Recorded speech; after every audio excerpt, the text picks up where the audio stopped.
নদীর এপার কহিল ছাড়িয়া নিঃশ্বাস, ওই পারেতে সর্বসুখ আমার বিশ্বাস। আমাদের সমাজে এমন বহু মানুষ রয়েছে যারা মনে করে যে অন ক্যামেরাতে যে মানুষটাকে দেখা যাচ্ছে সে মানুষটা হয়তো বড্ড পারফেক্ট, তার জীবনে হয়তো কোনো দুঃখই নেই বা কোনো কিছুর কমতি নেই।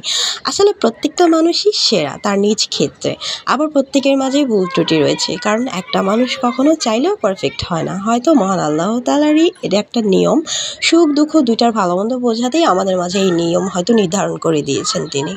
আর ভালো মন্দ বোঝার ক্ষমতা একমাত্র তিনিই ভালো জানেন। সো মাঝে মাঝে আমার কাছে মনে হয় যেন বেঁচে থাকাটাই বড্ড কষ্টের। আর ঠিক তখনই তো মনে হয় যখন মিথ্যে হাসি নিয়ে বুকে এক বড় যন্ত্রণা নিয়ে দিনের পর দিন অভিনয় করে যেতে হচ্ছে। আর বেঁচে থাকাটা বড্ড কঠিন হবে না কেন?